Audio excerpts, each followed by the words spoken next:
السلام علیکم ورحمۃ اللہ وبرکاتہ۔ ٹریوس اسکاٹ نامی ایک آدمی کے متعلق پچھلے چند دنوں سے میڈیا میں بہت شور چل رہا ہے، نیوز میں بہت شور چل رہا ہے، چاہے پاکستان ہو یا انڈیا ہو یا دیگر ممالک ہوں، چاہے امریکہ ہو۔ شور کی وجہ یہی ہے کہ امریکہ میں کوئی بات ہو جائے تو ساری دنیا میں اس کا شور شروع ہو جاتا ہے۔ ٹریوس اسکاٹ نامی یہ ایک سنگر ہے، ریپ میوزک کرتا ہے۔ ہیوسٹن سے اس کا تعلق ہے، جو ٹیکسس اسٹیٹ کا ایک شہر ہے، اور وہیں پر اس نے ایک کانسرٹ کیا ایک ایسی جگہ پر جہاں پر کبھی کوئی تھیم پارک ہوا کرتا تھا، جو 2005 میں بند ہو گیا۔ اسی شہر کا رہنے والا تھا۔ اس نے اپنا البم ریلیز کیا 2018 میں، اس کا نام اس تھیم پارک پر رکھا ایسٹرو ورلڈ۔ اسی جگہ پر اس نے 2018 میں اپنا جو البم ریلیز کیا ایسٹرو ورلڈ کے نام سے، تو اس کے بعد وہاں پر اسی مقام پر اس نے کانسرٹ کرنے شروع کیے۔ 2018 میں کانسرٹ ہوا، 2019 میں کانسرٹ ہوا، 2020 میں کووڈ کی وجہ سے کانسرٹ نہیں ہوا۔ اب آ گیا 2021، اس میں کانسرٹ ہوا۔ 2019 والے کانسرٹ میں بھی بھگدڑ مچی تھی، لیکن لوگوں کی ٹانگ وانگ ٹوٹ گئی تھی، اینڈ کانسرٹ وینٹ آن۔ تو نومبر کی یہ جو ابھی گزرا ہے 5-6 تاریخ، اس کو یہ کانسرٹ جو ہے ہونا تھا فرائیڈے اینڈ سیٹرڈے کو۔ تو فرائیڈے کو کانسرٹ شروع ہوا، اوور بک تھا، مختلف جگہوں سے لوگ آئے تھے، اور بھی ریپرز نے یا میوزک سے اورینٹڈ لوگوں نے وہاں پہ میوزک کرنی تھی، اور اس نے ریپنگ کے ساتھ ساتھ راک وغیرہ کو بھی اس نے شامل کر لیا تھا۔ لیکن ہوا یہ کہ اوور بکنگ کی وجہ سے جگہ کم، لوگ بہت زیادہ، دھکم پیل شروع ہو گئی۔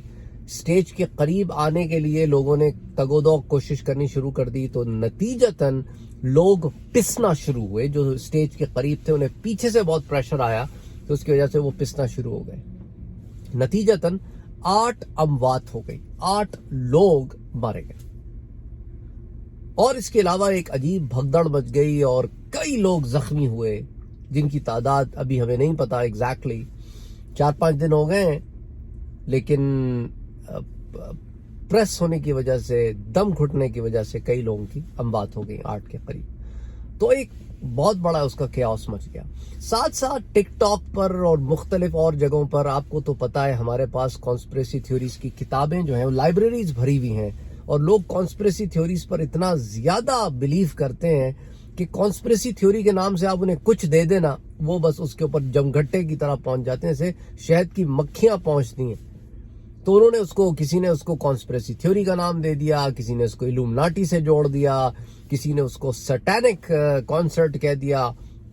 میں نے بھی اس کا ٹائٹل ابلیسی اس لیے رکھا کیونکہ میوزک یہ شیطانی کام ہے نا، لیکن اس کو الومناٹی سے میں نہیں جوڑ رہا، نہ کسی اور کانسپریسی سے جوڑ رہا ہوں۔ ایک بات کرنے کے لیے آج آپ کے سامنے حاضر ہوا ہوں کہ اب ایک ایسی جگہ پر جو شیطانی محفل تھی، کیونکہ جہاں پہ اس قسم کا معاملہ ہو وہ شیطانی محفل ہی ہو سکتی ہے۔ عجیب و غریب سی رپورٹس بھی سامنے آ رہی ہیں کہ کچھ لوگ یہ جو ڈرگ کی نیڈلز ہوتی ہیں نا، یہ بھی لوگوں کو چبا رہے تھے کانسرٹس کے دوران، کیونکہ اس سے ایک تو لوگوں میں ڈرگ عام ہو جاتا ہے کہ ڈرگ ایک کسی کو مل جائے تو پھر اس کو ڈرگ ایڈکٹ ہو جاتا ہے وہ، اور اسی طرح اور مختلف چیزیں بھی سامنے آ رہی ہیں۔ بہرحال شیطانی محفلوں میں شیطانی کام ہی ہوں گے، اور کیا ہوگا۔ اس لیے میں نے اسی سے متعلق آپ کو لوسیفر ایک ویب سیریز ہے اس کے بارے میں بتایا تھا کہ وہ اس میں شراب نوشی اور زنا اور جو مقدس ہستیاں ہیں ان کے بارے میں عجیب و غریب سی باتیں، اور شیطان جس کا مقدر جو ہے وہ جہنم ہے، اس کو جہنم کا داروغہ بنا دیا گیا ہے۔ عجیب و غریب فاؤنڈیشن کے اوپر ایک ویب سیریز بنا کے دے دی گئی ہے، پتہ نہیں اس کے کتنے سیزن آ گئے ہیں، لوگ پاگلوں کی طرح دیکھ رہے ہیں۔ اور اس لیے میں نے کہا کہ بحیثیت مسلمان آپ کو اس قسم کی خرافات نہیں دیکھنی چاہیے۔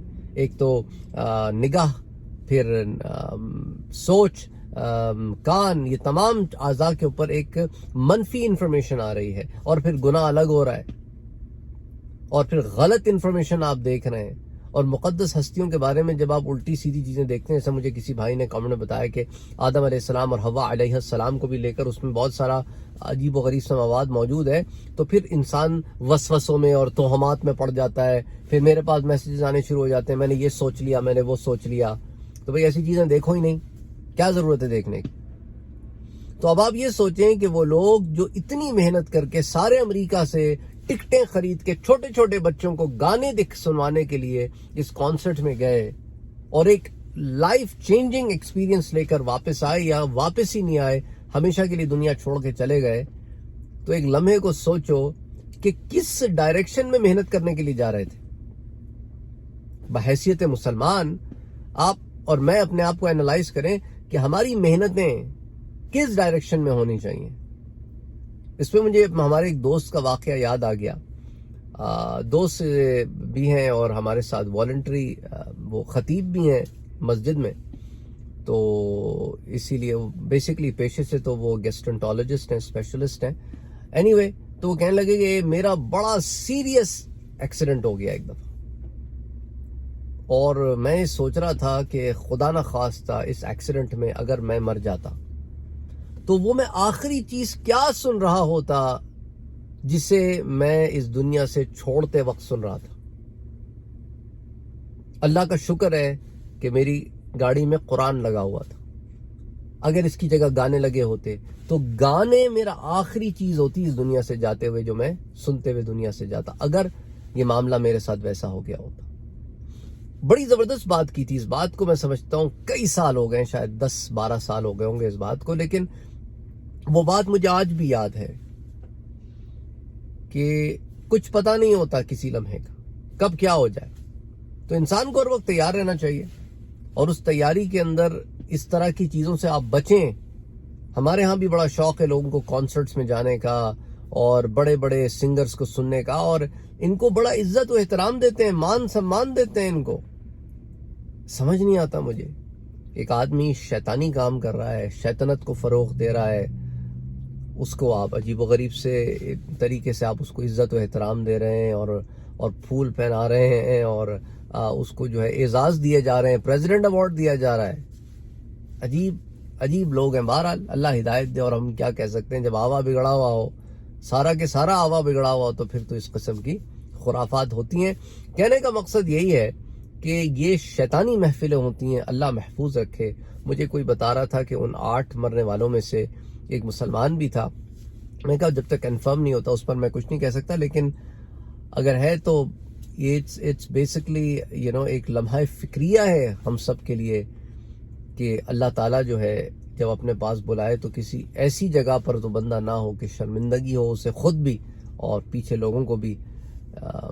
اللہ تعالیٰ برائی سے بچائے, بری محفلوں سے, بری سنگتوں سے, بری صحبتوں سے بچائے. آمین یا رب العالمین.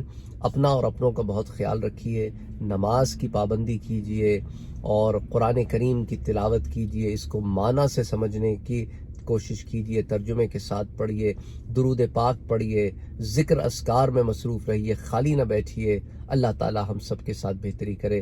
آمین یا رب العالمین. اللہم صلی وسلم وبارک علی سیدنا و حبیبنا و شفیعنا محمد صلی اللہ علیہ وآلہ وسلم.